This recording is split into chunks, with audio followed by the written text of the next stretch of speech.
Here we go. Spawning in the... God. 1 minute.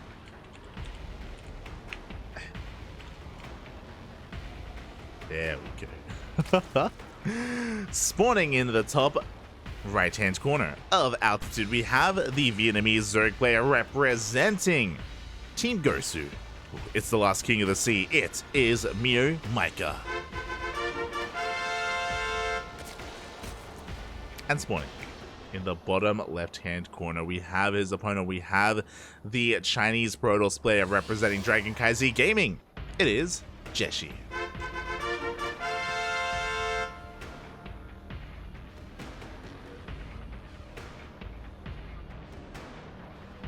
We go. Game is upon us. We do see MeomaikA going for a pull first opener back at home, as to be expected. I mentioned this earlier. Oh, as he gets us around and he gets a kill on the pro. Very nicely done here by MeomaikA, as he does start off with a little bit of a win, which is necessary because he does have a delayed economy. I mentioned this earlier in the ZvP, where MeomaikA does typically go for pull firsts. It's a very safe way to open up, and he wants to be safe against the Protoss and the Terran players, against his opponents. It is a little bit inefficient, a little bit, it's not the most economic opener, but it's a safe opener, very safe. With this, he has faster queens, he has access to faster lings, and a more secure early game as a result. Meanwhile, we do have Jieshi across the map, just going for a gate cyber expand. Should be working on his adepts momentarily. We are on altitude, the largest map in the map pool. I'm surprised that we're loading into this map, not gonna lie. It is very wide open in the center, but there are a lot of bases to be taken, and we have seen a lot of Protoss players cut this map in half and go sky toss, as Jieshi wants to do so. I'm sure if the game goes on long enough, it will, but will the game go on long enough? That is the question. Jieshi, he tends to be, I feel like, more of an aggressive player. Is he a standard player, though? Is he going to open up Stargate? If he does, it's ideal for MeomaikA. Feels ideal. In my brain, I was thinking of how MeomaikA plays, and my brain went to Ender versus Nightmare. I was like, yeah, man, he went toe-to-toe with Nightmare. I was like, oh no, that was Ender. That was a very different Zerg player. My mistake, my mistake. As the probe does get shut down. Jieshi was just trying to get a read on what has been going on. We can see MeomaikA finally going for that third base. This is a delayed third from Meo. Third nonetheless. Meanwhile, oh my god, Jieshi. He is not just opening up 2 gate, he's opening up with 3 gateways. Jeshi's going to be hyper aggressive here. MeomaikA, has he scouted this? He sees both gateways on the low ground, which is sus. Is indicative of a Twilight Council opener, but he doesn't see the 3rd gateway in the main base. So Jieshi, with vanilla adepts, he's going to have quite a lot of them available. There we go. Now we have a more delayed Twilight Council on the way, so the upgrades are going to be later, but the overall army supply is going to be higher. This is very unorthodox out of Jieshi, and I do think that's a really smart way to play against MeomaikA. Like, I feel like you want to avoid typical trends, you want to avoid standard play, as Meo is going into a really fast lair. Okay, so with this fast lair, with the 2nd gas being taken, I think Meo's going to take a 3rd gas. This is looking like fast Hydras. But typically with fast Hydras, you get a faster 3rd gas, so we'll see. Before that happens, the Adepts are moving out across the map. The Lings do miss the Adepts.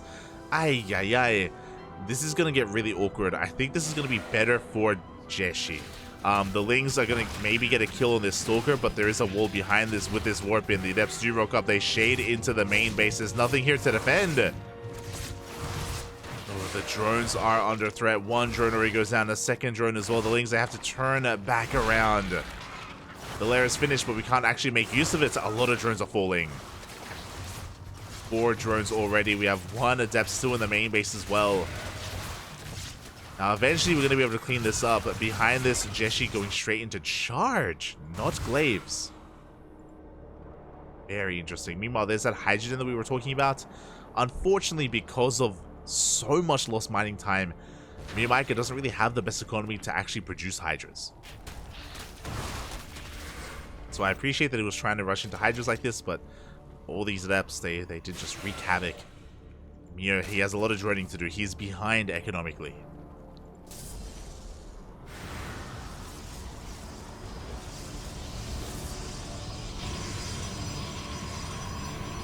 Meanwhile, here we do see a massive gateway explosion as well to facilitate these charge lots. This feels very anti-MeomaikA. Jieshi, it looks like he has played against him before. Like, this is really unorthodox, but going mass charge lots against a player that doesn't make banelings, this is so smart. This is gonna work so well for Jieshi. With only Ling Hydra, they're gonna struggle against mass Zealot. Zealots have been revealed. Hydras are on the way. Now, Ling Hydra can deal with a low amount of Zealots, but there we go. Baneling Nest on the way. MeomaikA, he has been able to piece this together. He's aware of what's going on. Charge has been revealed. MeomaikA is going to respect that. He's going to back off.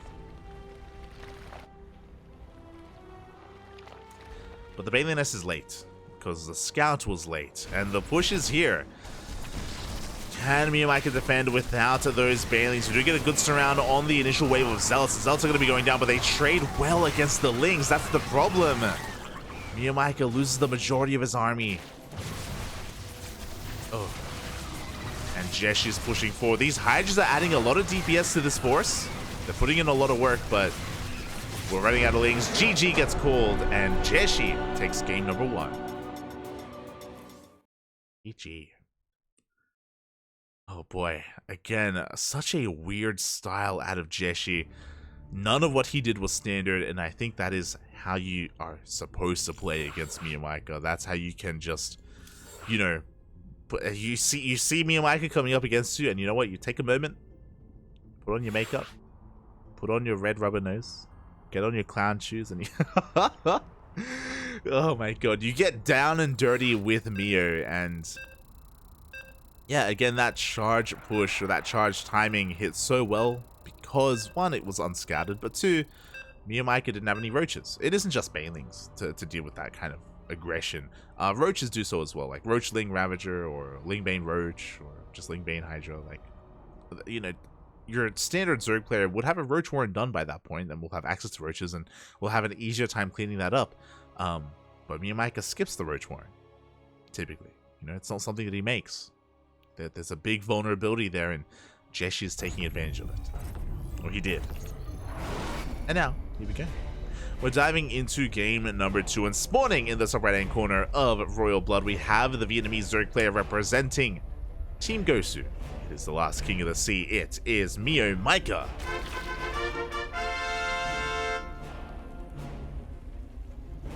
And spawning in the bottom left-hand corner, we have his opponents. We have the Chinese Protoss player representing Dragon KZ Gaming. It is Jieshi. Jieshi. Let's go. Alright. Already Jieshi going for the probe across the map to try and delay even, if you will. That natural base. Back at home, going or setting up for a gate expand as well. We saw that on altitude, Jieshi went for a gate cyber expand, but you can go for a gate expand on Royal Blood just because of the narrow choke point coming into the natural. But he does see, oh, actually, MeomaikA going for a hatch gas pool. And it's not like it was a crazy early hatchery either. The probe was just looking for the spawning pool because MeomaikA usually goes pool first. So he's able to pull this off. This is something that never happens. I'm not talking about MeomaikA, I'm talking about period. Hatch gas pools with a standard 16 hatch timing is so uncommon because the probe is always here. The probe is always here to deny that 16 hatchery. But Jieshi went straight to the main to see the spawning pool, so he allowed MeomaikA to take advantage of that, to expand, and have a pretty economic opener. And was not forced to take the unnatural natural, wasn't forced to take like a 14 hatch or a 15 hatch. Good stuff. Oh. Up. That probe is just playing with fire right now. Almost gets a kill on that drone, but the drone does survive. The probe gets the hell out of there, and we are getting into our openers. Depth is on the way. Probe just confirming that droning is occurring, and Jieshi is going for a standard opener here. It is going to be a Stargate opener. Now, I say standard. I mean, this does look normal, but we could see a Phoenix, we could see a Void Ray, should be an Oracle, and as we can see the rally, this is the rally of an Oracle as well, so nothing too crazy should be happening here from Jieshi this time. And it makes sense because he's seeing MeomaikA play standard. Hatch gas pool, third base is on time, link speed on the way. We haven't pulled out of gas. We're still continuing gas production, gas mining, sorry, gas collecting. To me, this screams lair. To me, we know how much MeomaikA loves his Ling Hydra. I think that's why he's staying in gas, and I do think that he plans, once his depth is dealt with, he plans to go into a fast lair again. But we'll see, we'll see. For the time being, we're just droning. Just droning, we're banking up this gas to use it at a later date. There it is. Yeah, there's that fast lair. 3-minute 30 lair. Very fast timing here on this lair. Meanwhile, second and third gas is taken. This is looking like the standard MeomaikA Hydra Rush. This is the Hydra Rush from MeomaikA. He was unable to do so last game. If you remember, the Glaveless Adepts from Jieshi did disrupt the economy, did slow down MeomaikA, did cripple him, and it meant that the Hydra follow-up was so delayed from Meo. So he's going to have an easier time, or he's going to have a much more smoother opener in Game 2. Oracle rocks up. Queens push it away. Oh, Queen. There's only 2 queens on the map right now. MeomaikA, he doesn't make a lot of queens in ZvP, which is the downside of his style. But he makes up for that anti-air with the Hydras. Of course. Second Oracle is pushing out. Again, very limited anti-air available at some of these bases. It's not a Hydrogen, it's the other one. It's a Spire instead. Oh boy, rushing into Mutas. Bold move coming out from Meo. But I like it. I do appreciate it. So again, we did have the setup here to go into Hydras. We're going for a different turn though. We're going for a different twist. Because Meo is so known for Hydra play, I like that he mixes this in. So Mutas on the way from Meo. So far, unscattered. The Oracles are dancing between the bases, though, and... Oh my god, he's so close to seeing it. He is going to be pushed away. Gets a lot of drones, though. 3, 4 drones go down. Well worth it here for Jieshi. So much economic damage is done already. But he doesn't see the tech. Doesn't see the tech quite yet. There's still a lot of potential available for Meo. But the problem is that because he's not going Hydras... Because he only has 1 queen for each base, these triple oracles, these 3 oracles, they can abuse that. They can have their way with Meo. As the Spire has now been spotted. Jieshi, now fully aware of what's going on, should be preparing back at home. We should be seeing some cannons. There we go, cannons are being thrown down. Shield batteries in the mineral lines as well. MeomaikA now knows he's been scouted. Now these Mutas can hunt down these oracles. But I don't know if they can get any economic damage done. Just because we're getting ready for it. Well ahead of time. As the Mutas move out, the Oracles are moving in. We're headed towards the main base. We're looking for some, I imagine, stasis traps or just some straight up drone damage. The Mutas have arrived. Ooh, we don't really have too many Stalkers, but we do have the overcharge. Jieshi does hold at the same time, forcing a lot of lost mining time at the natural. Meo has to go back into mining.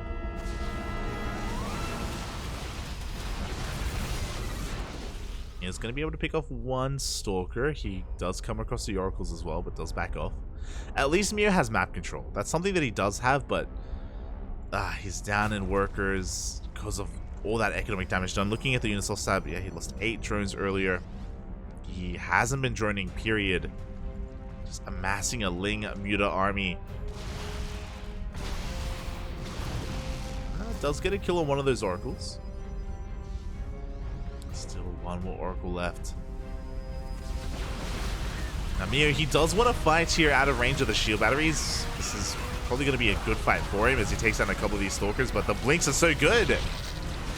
The blinks are too good. Ooh, the second meter falls. Mio just doesn't have enough. Doesn't have enough momentum, doesn't have enough army. Jieshi just skyrocketing ahead in the worker count. Getting further and further ahead.